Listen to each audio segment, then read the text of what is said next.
بسم اللہ الرحمن الرحیم نحمدہ ونصلی ونسلم علی رسولہ الکریم اما بعد فاعوذ باللہ من الشیطان الرجیم بسم اللہ الرحمن الرحیم یا ایہا الذین آمنوا کتب علیکم الصیام کما کتب علی الذین من قبلکم لعلکم تتقون صدق اللہ العظیم ان اللہ وملائکتہ یصلون علی النبی یا ایہا الذین آمنوا صلوا علیہ وسلموا تسلیما الصلاة والسلام علیک یا سیدی یا رسول اللہ وعلی آلک واصحابک یا سیدی یا رحمۃ للعالمین۔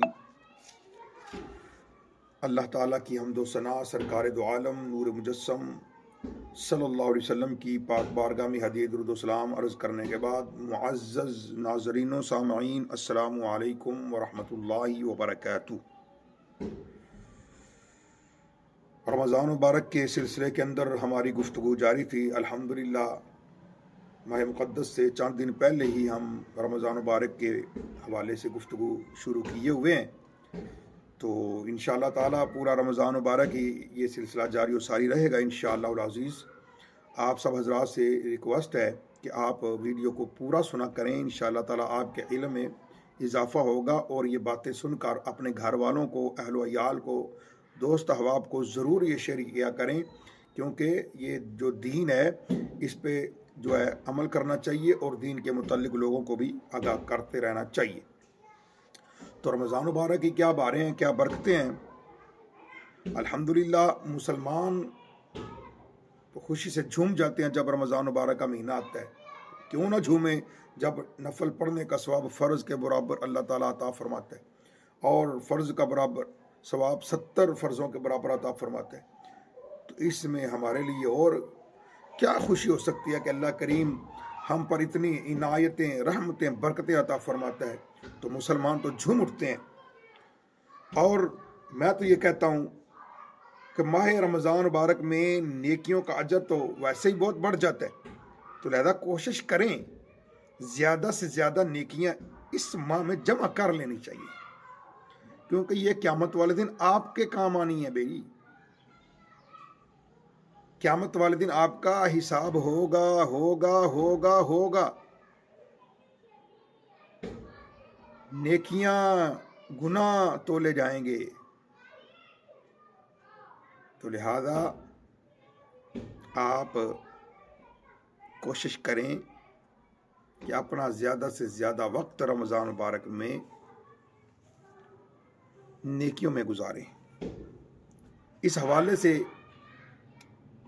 چنانچہ حضرت سیدنا ابراہیم نخعی رحمۃ اللہ علیہ فرماتے ہیں کہ رمضان مبارک میں ایک دن کا روزہ رکھنا 1000 دن کے روزوں سے افضل ہے۔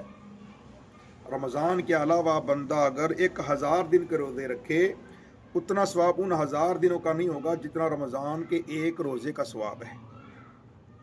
مزید آپ فرماتے ہیں کہ ماہ رمضان کے اندر ایک مرتبہ تسبیح سبحان اللہ کہنا اس ماہ کے علاوہ 1000 مرتبہ تسبیح کہنے یعنی سبحان اللہ کہنے سے افضل ہے۔ یعنی کہ ہم آگے پیچھے جو سبحان اللہ کہتے ہیں اتنا ثواب اس کا نہیں ہوگا جتنا ماہ رمضان کے اندر سبحان اللہ کہنے کا ہوگا۔ ایک دفعہ کہنے سے اتنا ہی ثواب ملے گا جتنا 1000 مرتبہ سبحان اللہ کہنے سے ثواب ملتا ہے۔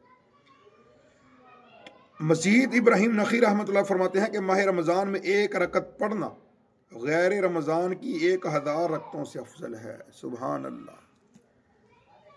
تو یعنی کہ رمضان مبارک کے اندر ایک روزہ رکھنا 1000 روزوں سے افضل، سبحان اللہ کہنا 1000 سبحان اللہ کہنے سے افضل، اور رمضان مبارک کے اندر ایک رکعت نفل پڑھنا غیر رمضان میں 1000 نفل پڑھنے سے بہتر۔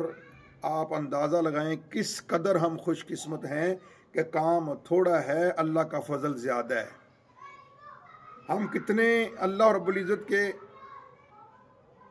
قرب میں جا سکتے ہیں، اللہ رب العزت کا قرب حاصل کر سکتے ہیں، کہ اللہ کریم نے ہمارے لیے اتنی وسعت عطا فرما دی کہ رمضان مبارک کی ہر گھڑی میں اتنا ثواب رکھ دیا کہ آپ اگر پورا سال اس کے مطابق اگر کام کرتے رہیں، روزے رکھتے رہیں، لیکن جو رمضان کے روزے کی فضیلت ہے وہ دوسرے کی نہیں، تو لہٰذا آپ بڑے خوش قسمت ہیں۔ اگر آپ روزے رکھ رہے ہیں تو آپ اللہ تعالیٰ اس دعا کیا کریں کہ اللہ تعالیٰ آپ کو اس پر استقامت عطا فرمائے۔ اگر آپ نہیں رکھتے تو آپ جو نہیں رکھے ان کی قضا کریں، توبہ کریں، باقی جو ہیں وہ رکھیں، اور اللہ کی بارگاہ میں دعا کریں، الہی مجھے یہ توفیق عطا فرما کہ میں رمضان کے روزے رکھوں۔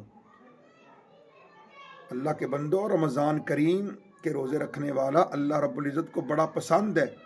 افطار کے وقت جو روزہ دار کے منہ کی بو ہے، اللہ تعالیٰ کو وہ مشک و عنبر سے بھی زیادہ پسندیدہ ہے۔ تو آپ اندازہ لگائیں کس قدر اللہ رب العزت کی چھما چھم برکتیں، رحمتیں نازل ہوتی ہیں۔ اگر بندہ ان کا قدر کر لے تو یقیناً وہ اپنی دنیا بھی سنوار سکتا ہے، قبر و حشر بھی سنوار سکتا ہے۔ تو اللہ تعالیٰ ہمیں دنیا کے ساتھ ساتھ آخرت کی تیار کی ہوئی توفیق عطا فرمائے۔